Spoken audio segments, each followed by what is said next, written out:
take a breath, settle down. These are the good days. Find those pearls right here, right now.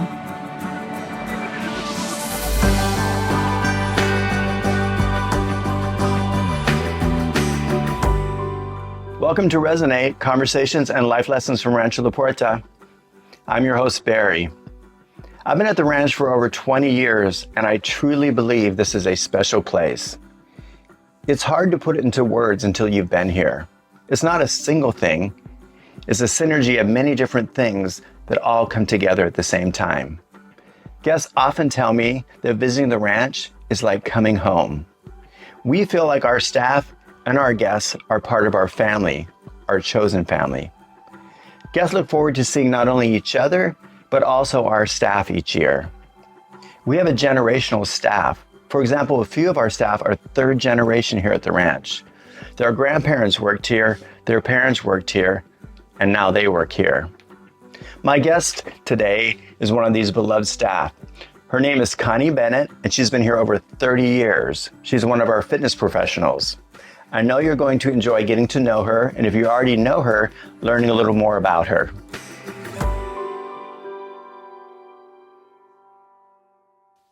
Hello, Connie. Thanks for joining me today. Hello, Barry. Glad to be here. Thanks for having me. It's fun to have you. And you go by Connie, but your name is Constance, right? But I go by Connie. Mm-hmm. You and your twin sister, Coco, are very familiar faces here at the ranch. All the returning guests love to see you each year. How many years have you been working at the ranch? 95, since 95 full time. And then I interned here 1984 or so. So 30 plus years working here for sure, right? A long time. What do you love about teaching at the ranch? You're one of our fitness professionals here at the ranch. What do you like about teaching at the ranch? I like so much. It gets every year there's something different. But what first really drew me to the ranch was the outdoor setting. I came from corporate, teaching in Texaco Fitness Center in Chicago, and get outdoors. You got to be in the outdoors. You get walking outdoors. The gyms all have great big outdoor windows, and we could open the windows. So that's part of what drew me to the ranch. The other part was the spirit part in the mountain. You mentioned Chicago. I do want to talk about your journey a little bit. So were you born in Chicago? Born in Chicago, lived there all my life, really, until I left to go teach in Europe. But I went to school in Milwaukee, which was 90 miles away. Mm-hmm. And then when I started branching out into fitness, I went to teach in Europe. But I lived in Chicago. Right. And so what did you study in college? Exercise physiology was my minor and Spanish was my major. Oh, wow. Having no idea. Then we end up in Mexico right. teaching. It wasn't actually part of what I was thinking. I was thinking Spanish is what I like to do. I can probably use it. I wonder what I was thinking at the time. I knew that I could actually go to Spain, and I did. I went to Spain for 6 months and studied Spanish and worked at the Universidad Deportivas, the Spanish University for Fitness. It was great, but I still wasn't on the horizon yet. Right. So your sister and you were both college cheerleaders. Is that correct? Both college cheerleaders. And that was all, part of the fitness journey. So I thought this would be cool. This would be really cool. And wouldn't you know, I don't know if you're going to bring it up, but I always bring it up. We ended up cheering for the 1976-77 national NBA champions, Marquette University. Yay! That worked out quite well. So were you cheerleaders for the whole 4 years that you were in college? Oh, yep. Freshman year, senior. But it was in our freshman year that Marquette went to the championship. It was motivation to keep going. We never win again. But right. And you and your sister both did that, right? We both did that. Cheerleading it's like a sport. It's not just like clapping and yelling. It was that way. And many, many days we regretted why didn't we go to a school that has a scholarship for cheerleading? Because Marquette did not have a scholarship for cheerleading, but it really Right. was. Now, when I go back as an alumni, it is in the department of physical education, and there are scholarships given. We weren't part of that, but it is now part of that group. And you and your sister both ended up in Europe then after college? We worked different places, but Coco was literally recruited from East Bank Club. That was the big club in Chicago. And at the time, I was like, "Are you really going over there?" Who knew? I said, is this legal?" But they Uh-huh. presented a very good contract, a good package, and everybody was going to Japan. I didn't want to go to Uh-huh. Japan, but Europe. So she went to Sweden first, and then the contract was switched, and I ended up going to Luxembourg. As in, I said, I want to be part of it. Can I be part of it? And there was a contract in Luxembourg. So I went to Luxembourg, and then she joined me in Luxembourg. And Right. from there, we did the European fitness trainer thing. How long did you do that for? 5 years. 5 years. So were you traveling all over Europe during those times, or were Traveled you? all over Europe setting up the studios. And this was a little bit not exactly after college, not right after. So I think we were probably about 25, maybe 28. And Europe had no fitness infrastructure. So they were bringing over American instructors to set up their studios, to train their instructors.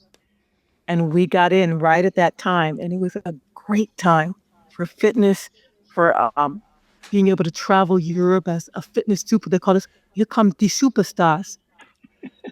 Wow, that's awesome. So, and what brought you back to the States then? It was time to come back. I was pretty much almost at the edge of it. We had one more year on the contract. We could have gone another 2 years, but I'd go back and forth. We would go back and forth to LA. And I remember thinking, well, it's time. It's time to just come back to the States. What did you do when you came back to the States then? Was there a time frame between before you found Rancho La Puerta? Yep. I went to LA. I went to LA. Coco went back to Chicago, and I started working in an office and also teaching. Um, Mm-hmm. teaching and we knew about the ranch, and I ended up coming to San Diego. We knew about the ranch forever. We interned there, and when they would bring in interns, and I just thought, I wonder if they have full time. And wouldn't you know, they had full time. Right. And then, so you came and auditioned and you were hired full time at the ranch? We auditioned before, but we didn't. And I think probably what I said is, could I do full time? And we came. They needed guest instructors. We came as guest instructors, and I remember talking to Phyllis, and Phyllis is like, "Well, we do have full time positions if you would be interested." I can't do her British accent, but you can hear her. Yeah. And that was in December. And I said, "Yep, that sounds like a good idea." Wrapped up everything where I was, and it came in April 1995. Wow. Coco went to the Golden Door first. She wanted to be more in San Diego. I wanted to be more towards the city. But after about, I think she was probably 2 years at the door, and she would always say, "Well, do I really want to be that much in the city?" So the ranch won her over. And then she came 2 years And then after she you. came. Mm-hmm. And so she's been here almost as long as you, just 2 years less time. Yep, two Yeah. years less time. So I kind of I'm going to backtrack a little bit from growing up in Chicago. Um, your father, Bennett Jr. Now he was a pretty well-known journalist, right? He So was a big deal. Always, Mr. yes, Bennett. He worked at Ebony. I heard after he was a journalist and he was recruited to Jet magazine first. Oh, I read that. I have done my research. oh my goodness. Yeah, And then he was the editor of Ebony magazine for many, many years, right? for many, many years, he and Bob Johnson kind of formed this coalition between the two of them. I think he was there for 50 years. Maybe I don't Wow. might not have the timeline right, but yeah. Ebony magazine is probably the most prominent magazine there ever has been for African American culture. And I would imagine that every person of an African American descent was interviewed by that magazine or appeared in that magazine at one point or another. So your dad must have met everyone. So his personality was such. Bennett was so, that's what they called him, Bennett, which we tell people, interesting enough, as the twins at the ranch, just call us by her last name. Call us Bennett. Don't try to tell us apart. And it kind of honors dad and mom, but really dad. He was very, what's the word? Charismatic. Very quiet man, but very charismatic. And people were drawn to him. But he was low key under the radar. But I mean, everybody. First of all, Ebony magazine for Jet, they would interview the celebrities to bring Black culture and African American culture more to the forefront. And Dad would interview him, and then he started getting the bigger interviews beyond the celebrities. So he, our biggest thing, and I've told you this before, and you probably asking, was being able to be involved in Martin Luther King's life. Dad went to school with King, and then afterwards, he followed his civil rights career. He wrote the book. He wrote his autobiography, What Manner of Man, for Martin Luther King.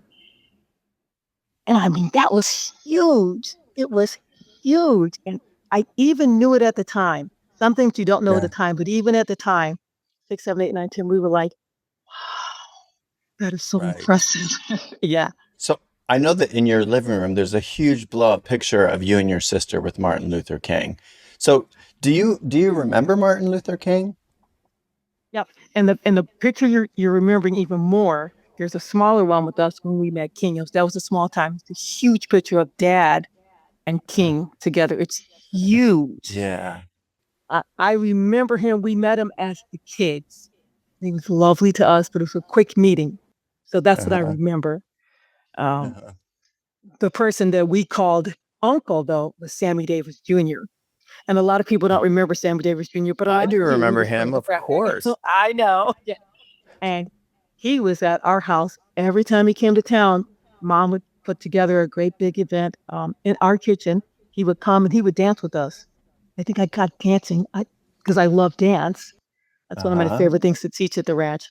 From hanging out with Uncle Sammy was a good thing. Wow. Yeah. So Martin Luther King, Sammy Davis Jr. Is there anyone else that pops into your mind that what had a significant influence on you? Well, here goes Fontaine and Horn, and then come up to the Jackson Five, Michael, Marlon, and Tito, who just passed, Jermaine, Jackie. Yep.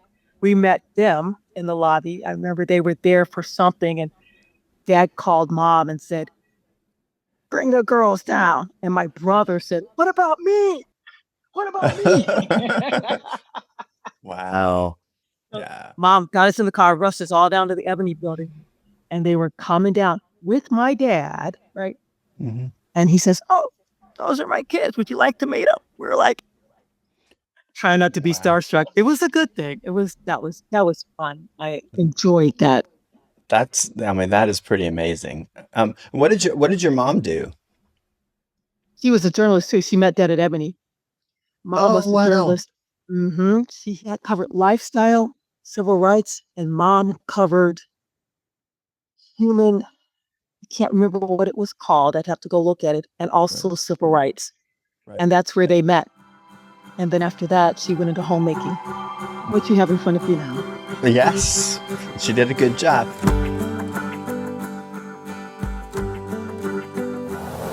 Hi, I'm Tracy, and why do I love the ranch? For so many reasons. I first started coming here in the summer of 2000, and I have pretty much grown up here. So as you can see, I'm still very young, but when I came here, I was early 20s, and what I've learned at the ranch is pretty much everything related to wellness. So even me jump-starting my career into being a physical therapist, it all started here. So everything about it I love, and I love how everyone makes me feel like family. Everyone is so nice and kind. There's generations of people working here, state-of-the-art classes, instruction, and it's a place where I come to just feel content. So when I've had things happening in my life where I need to kind of recenter, stop, and just pause, I can come here, I can get everything I need and more in just a few days visit, and it's just a place I call home, and I love it. I hope you're enjoying today's podcast as much as I am. To learn more about our wonderful presenters and exciting weeks coming up at the ranch, go to rancholapuerta.com and check out our events calendar. Make sure to mention the podcast when making your reservation to take advantage of a special offer. Some restrictions may apply. It's a unique experience to be a twin, isn't it? You're fraternal twins. Yes, you're fraternal twins, but you can fool people. You guys can look very much alike. We supposedly are fraternal. I say we're identical. We have never gotten the DNA, and we should do it because we look extremely alike. So we're that kind of like in between nebulous area. We look very much alike. I think we look more alike as we've gotten older. So it is an issue at the ranch every week. And I get a kick out of it. I think it's funny, but I know the guests are nervous. So we literally tell them, just call us by our last name, call us Bennett, because you don't have all the time to try to figure us out. It's fun. We have. What's one of your funnest stories about being a twin? And have you ever fooled anyone being a twin? Of course. That's part of it. If you look this much alike and you haven't fooled anyone, you are just trying to downplay. You're in denial. Yeah. Oh my gosh, don't tell anyone. All the way through school, we did it. And we learned pretty quickly not to play with the boyfriends because we're jealous. Yes. And they don't know. That's not fair. Right in the beginning, they don't know. So you've never done that with the boyfriend? Not a lot, no. No, we did it once. But we're too jealous to keep doing it.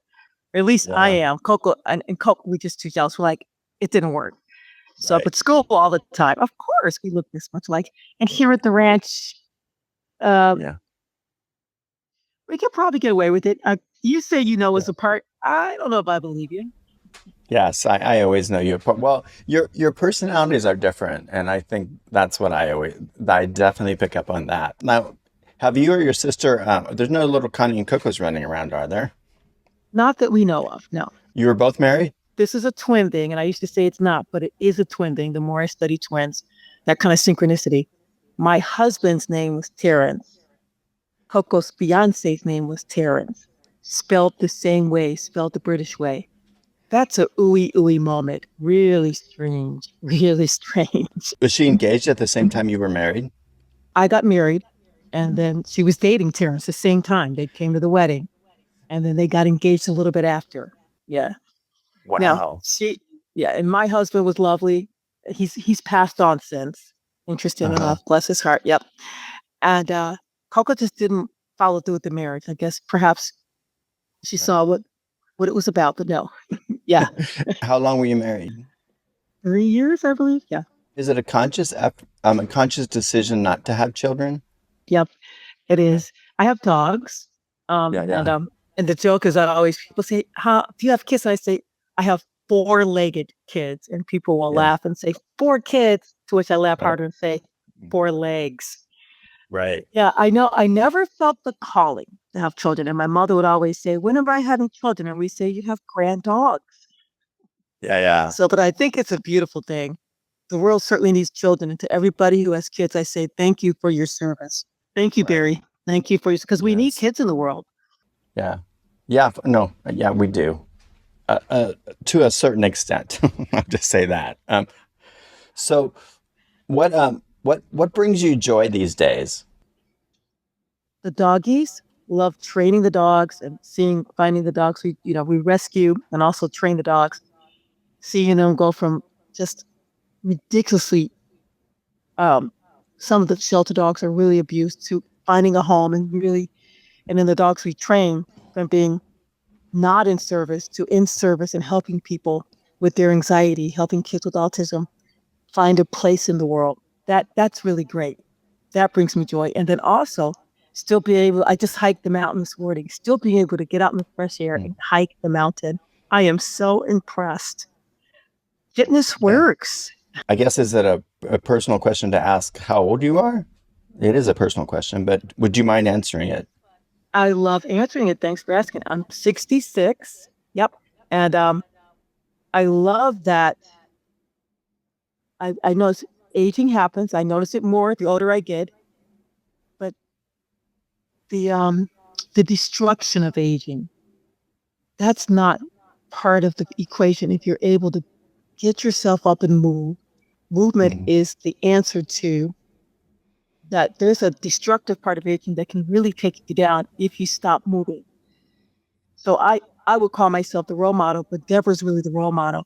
Oh my gosh, I Mhm. see her on her little walker out there at Yeah. 102. I'm still walking, and so I give her high five, Yeah. and I say I'm walking with you. So yeah. Right.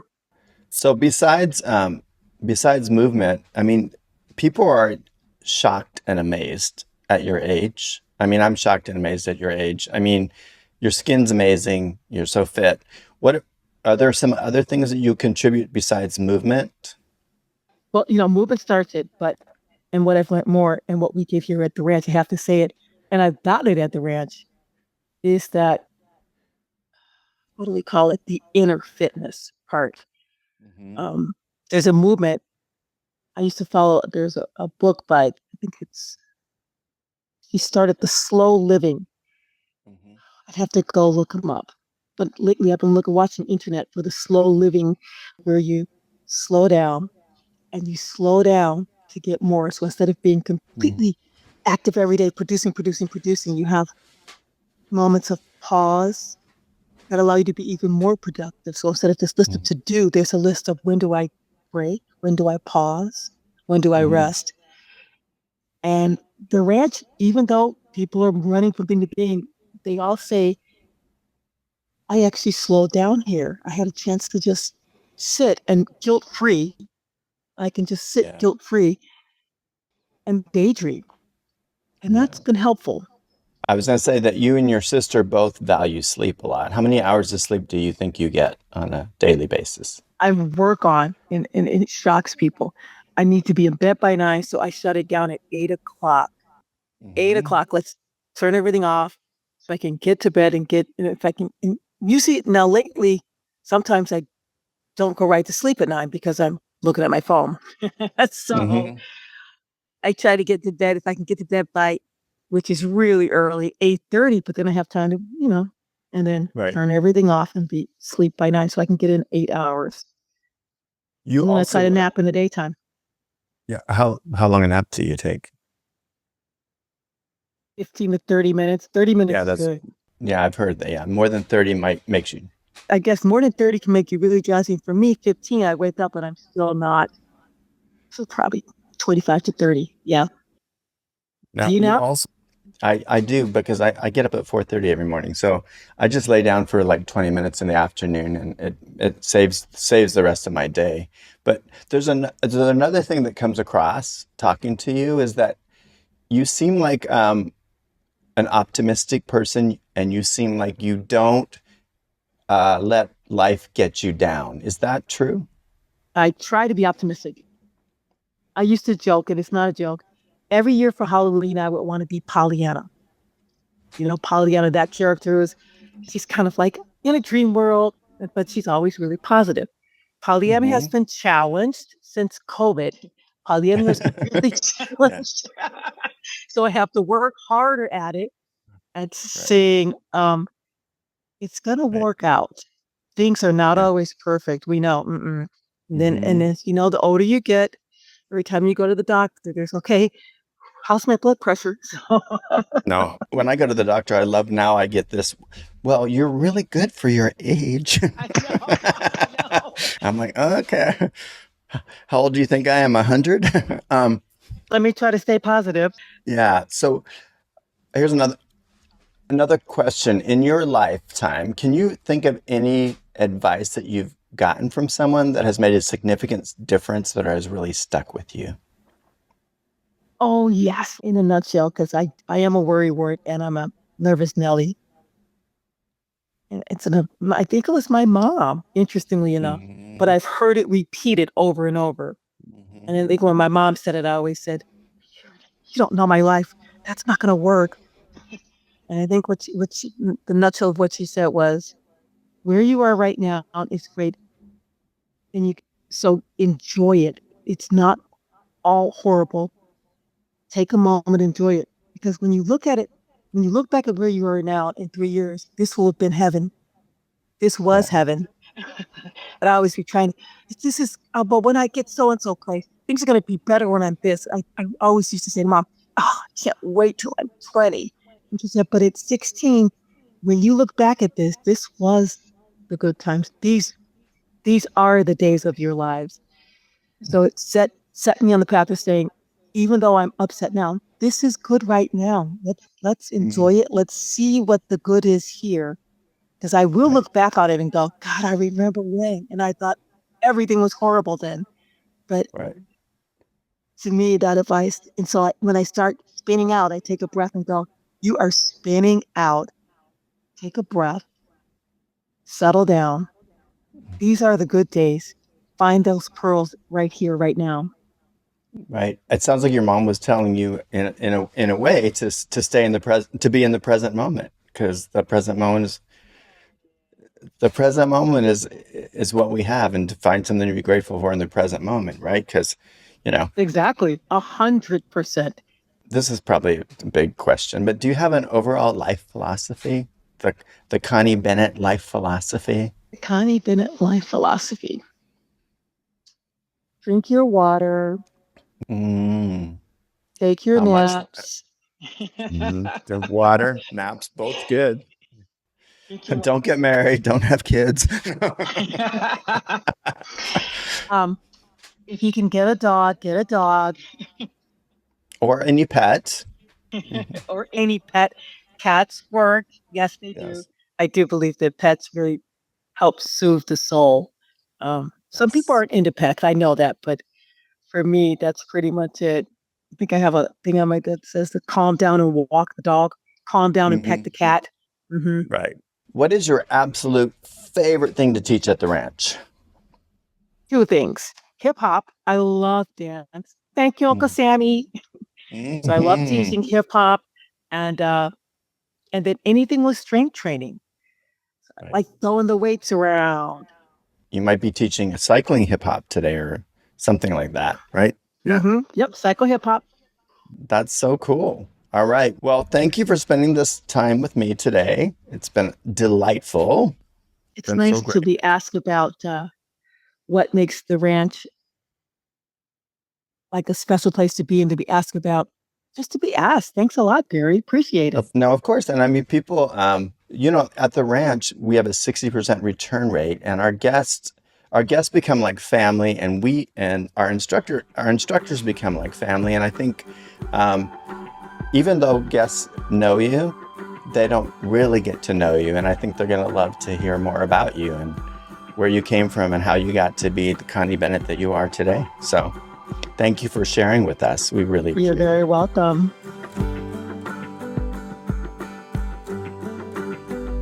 Wow. I've known Connie for over 20 years.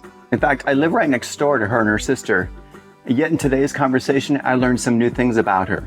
For example, who knew that Sammy Davis Jr. came to their house on Sundays for dinner, and then she used to boogie with him? It reminds me that everyone has a story, and as you learn more about other people and their stories, it makes your relationships stronger. Strong relationships has been proven to improve one's well-being. In fact, our owner, Deborah, at 102, credits strong relationships and good friends as contributing to her longevity. So this week, I'd encourage you to find out something new about one of your friends, one of your coworkers. It's nice to see that we're all in this together and how much we really do have in common.